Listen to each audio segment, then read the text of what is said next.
Hey, this is Lynn. Today is Monday, July the 1st, and it is I finished week 57 on the carnivore diet. And so I am here to report my results. Now, last week I had a pretty unbelievable week. I had been on a stall, kind of a stall, and I had decided to stop drinking my coffee, kind of wean off of coffee, which included heavy cream and a packet of chocolate element. And so I stopped doing that, and in 1 week I had a fat loss of 5.8 pounds. That was crazy. And so I've just been very concerned and wondering, like, what's going to happen this week? Am I going to gain some of that back? I don't know. But I can say that I did have a little bit of heavy cream this week because I made Dave Dr. Kiltz's ice cream, and we had, it was just a vanilla flavor.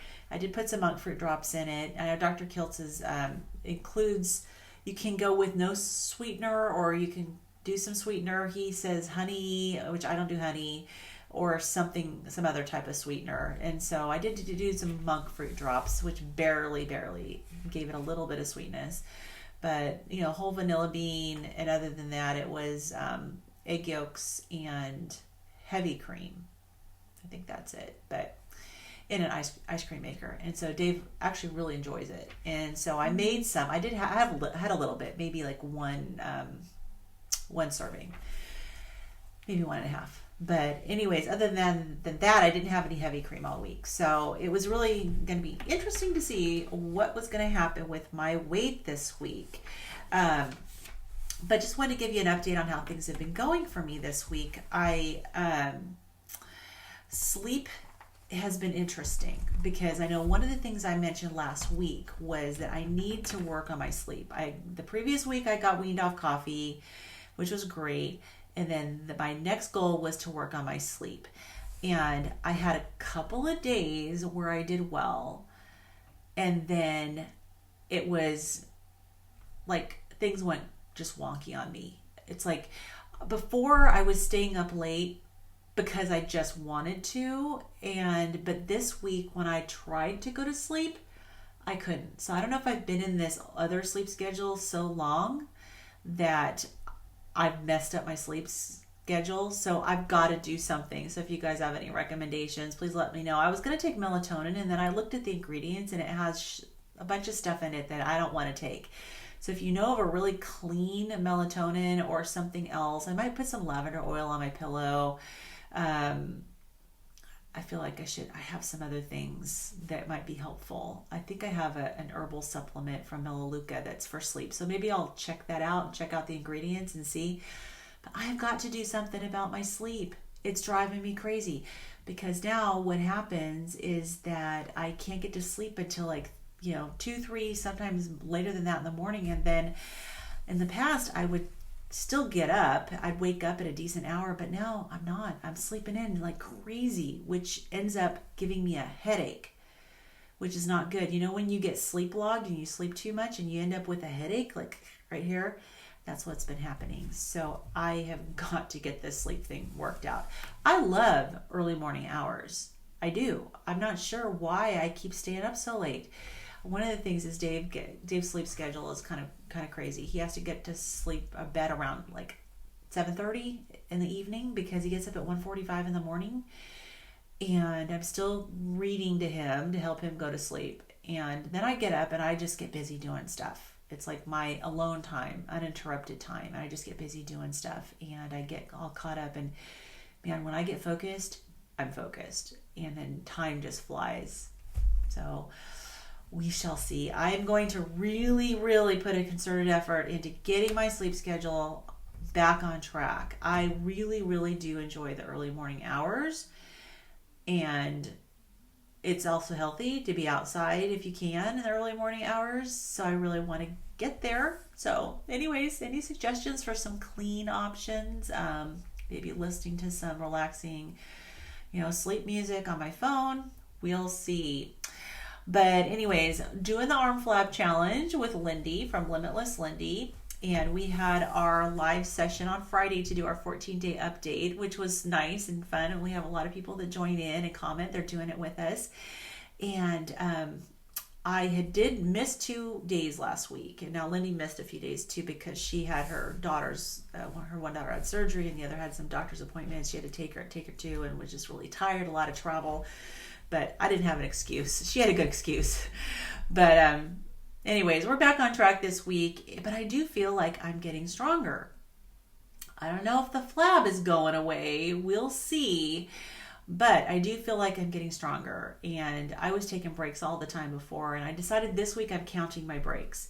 So like I started 2 days ago. I haven't done it yet today, but I started 2 days ago counting breaks, and I had to like 8 breaks, and then yesterday I took 7 breaks, and I'm doing better. I feel like this is week 3. And after 3 weeks, I feel like I'm really starting to feel like my muscles are responding. They're still kind of burning, but they're responding better. So it just goes to show it takes time. You have to commit to doing something and be kind of, pretty consistent with it. And eventually you'll start to see some results. I tend to get with exercise, easily discouraged if I don't see results really quickly. And so I just need to learn to just give it some time, and the results will come. Yeah, I should have learned that lesson from my plank challenge. It took me a while, and then like maybe the 3rd week into it, I'm like, I can actually feel some strength here. So now that I'm building my arms up, I should probably start doing some planks again. It's been a while since I've done planks. But anyway, so the arm flab challenge is going well. We're a little more than halfway through it. You can still join in. It's a hard workout, but I'm glad I'm doing it for sure. Now, one thing that happened this week, and I don't know if any of you who are on my Instagram saw that I did post on Instagram a little video of what I did Friday night, but I went line dancing, which I've never done before. My daughter said, there was a community event going on, and she said, Mom, come with me, let's go line dancing. Her husband works in the evening, so he wasn't able to go. So I went, and I'd never been line dancing before. So I will show you a clip of how that went.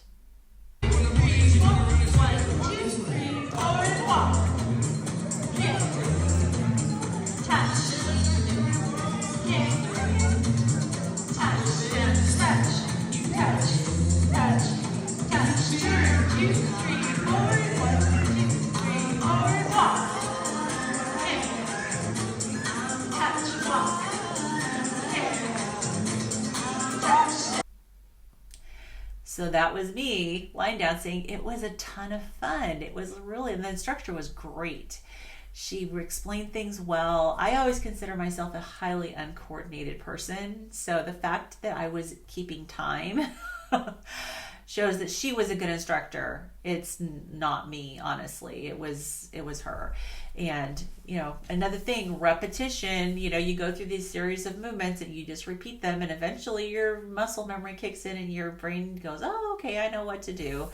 But it was a 2-hour session, and I was able to I missed the first song because I was a few minutes late, but I was able to do like 45 minutes. Took a couple of breaks in between, but about 45 minutes, and it's a workout. Like, it doesn't really look like it, but it's actually quite a workout.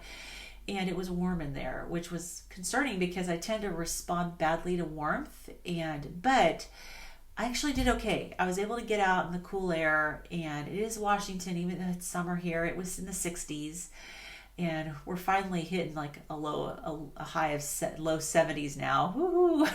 But anyways, I hear from all these people in the South, and they're like smoldering. So I don't want to rub it in, but it is still nice and cool here. But it got warm because there was like over 100 people there. It was a big crowd. Anyways, fun. I would do it again. It's good exercise. I would do it in my living room, just with a video by myself, because it was a lot of fun, and maybe get better at it. Who knows? Build up my stamina. Working on the muscles, cardiovascular, still needs some help for sure.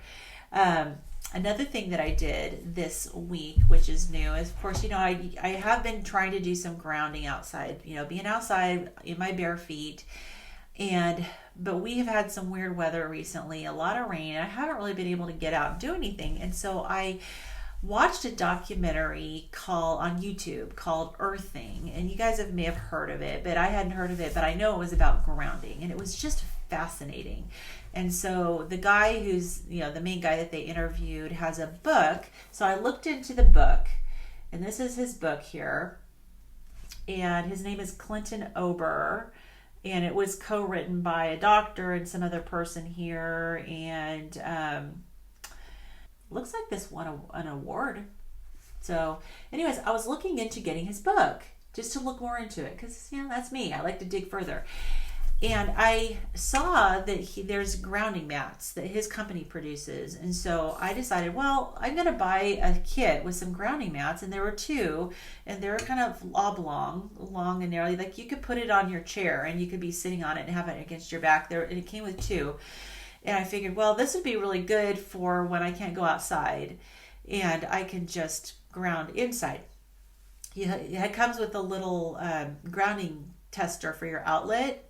We already had one, but it was nice that they sent one. That was great. So you can make sure you're connecting it to a grounded outlet, because the whole concept is you need to have it connected to something that is grounded so that the electromagnetic waves will come in through to your body and do the same thing that would happen if you were outside in your bare feet. So anyways, I was so happy because the kit came with the book. Yeah, I didn't know that. I didn't see it listed anywhere, but maybe I didn't read carefully enough. But it came with two grounding mats. Right now, I have one of them under my bare feet as I'm sitting here, and the other one is in my bed. I've been sleeping on it. Apparently, you can have it like a thin layer of clothing in between, so that's good. Don't have to sleep naked. Not that there's anything wrong with sleeping naked, but I can't do it because I have this thing in my mind that if something happened in the middle of the night, I don't want to be scrambling for clothes or a robe or anyways, that's just me. But anyways, I was glad that you can sleep with some pajamas, which is good. But anyways, this is a book that's on my list of books to read. And of course I'm digressing into books, but I like books. But currently what I'm reading to Dave, sorry if I'm shaking the desk, but currently what I'm reading to Dave is literally he gets maybe the first few paragraphs and then he's asleep. But this is a book that I'm reading currently, and it's called Never Bet Against Occam. And I'm not sure if you're familiar with the concept of Occam's razor, but basically it's a concept that if you have some theories that you're looking at and there's equal evidence to support each of those theories, that generally the most simple explanation is the answer.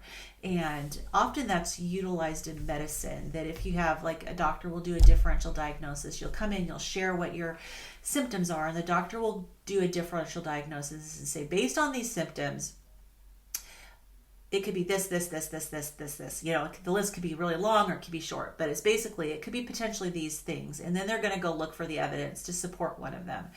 So this book is actually about mast cell activation disease, and mast cell activation syndrome falls under that umbrella. And so the subheading here is Mast Cell Activation Disease and the Modern Epidemics of Chronic Illness and Medical Complexity. And this book is written by Dr. Lawrence Afrin, and he is one of the leading experts in the United States on mast cell activation syndrome. This book has been fascinating, and if any of you out there either have MCAS or think you might have MCAS and you have these crazy symptoms and doctors can't diagnose you, I would recommend reading this book. It's thick, but honestly, the last, let's see, I think 263 is the end of the actual book. The rest of it, this much, is terminology. And I think it's terminology. Yeah, it's all terminology. He doesn't have references because he's basically the reference. He's sharing his personal clinical experience with learning how to diagnose MCAS, and he's a hematologist, and so it's fascinating. So there's a ton of case studies in here from his personal experiences, and he guides you through the complexity of him learning what all mast cell activation syndrome what it looks like, and it can look different in every person, which is why doctors get so confused. And it can not only look different, but one thing I've learned just from reading this book is it can present in completely opposite ways in one patient versus the other, or at different times it can present completely opposite. For example, it is common to have a mild version of polycythemia, which is a high, I think it's red blood cells, and with MCAS. It is not polycythemia vera, which is extremely high, where you need to get therapeutic phlebotomy, which is getting your blood drawn and all of that, and it can be very dangerous. But polycythemia it's a more mild version where your counts are high. I have that. I didn't really realize that it was significant until I read this book.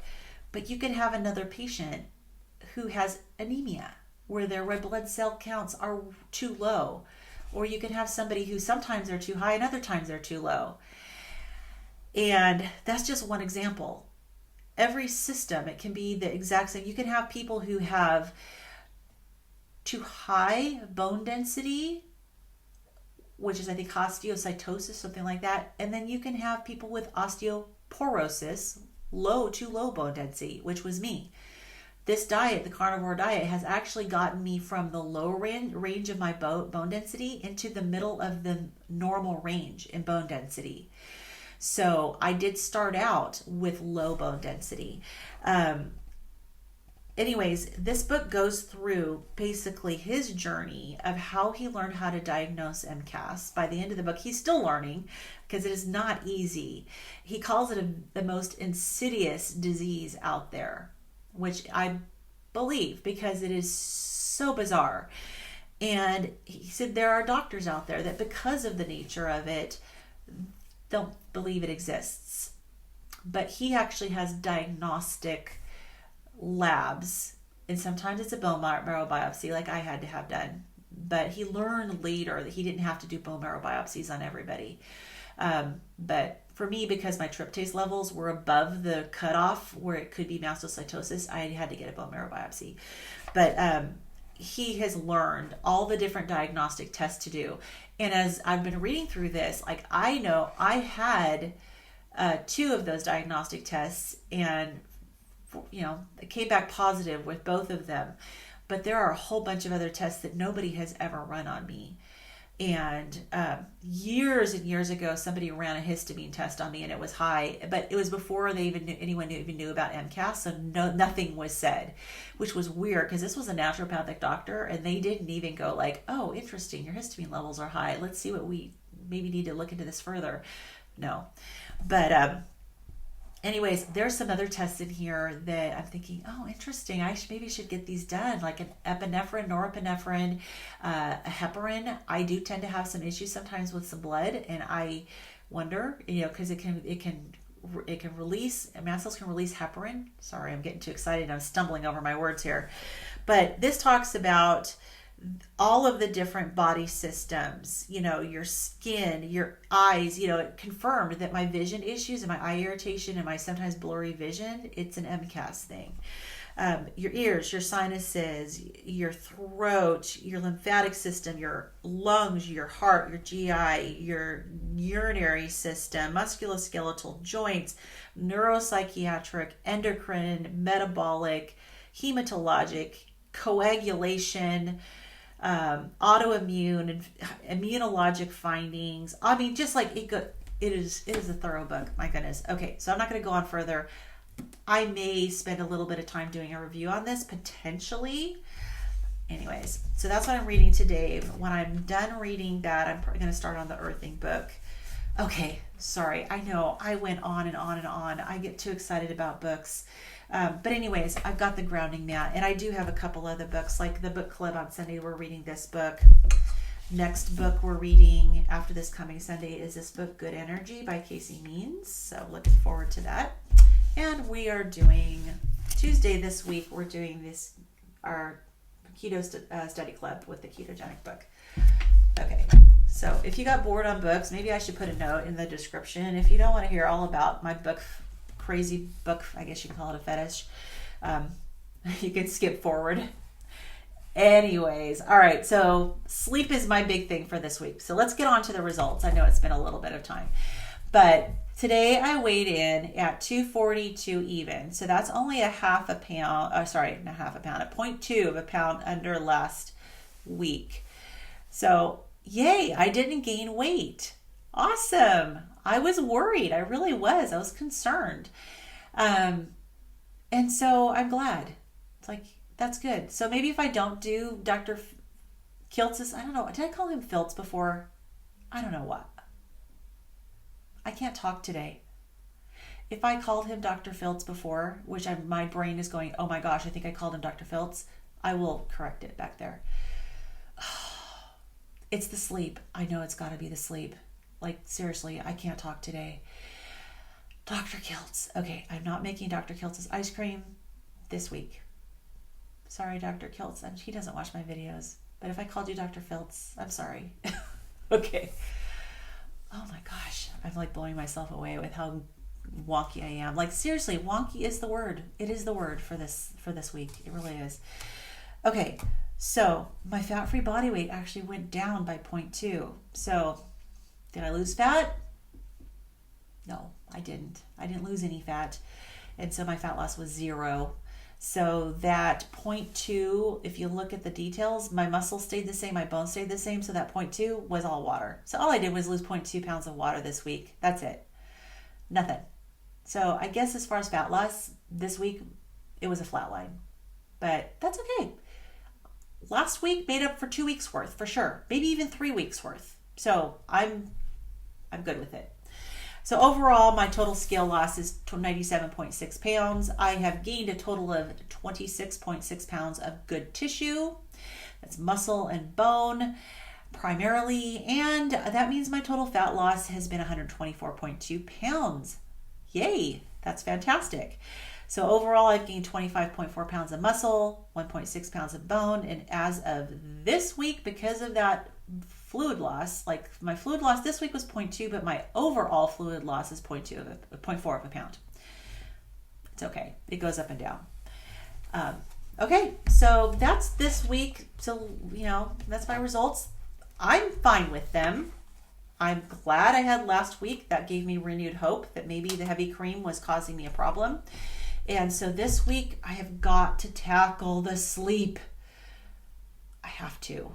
The sleep is going to just be that. I mean, look at how it's affecting my brain. I can tell. I can't even talk properly right now because my brain is just not working very well.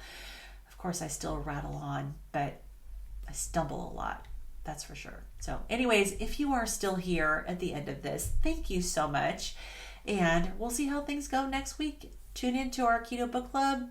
Tune in next Sunday to the book club. Lindy and I are doing another update on Friday, and I got stuff going on. So anyways, I hope you all are having a wonderful week, and I'll see you in the next video. Bye bye.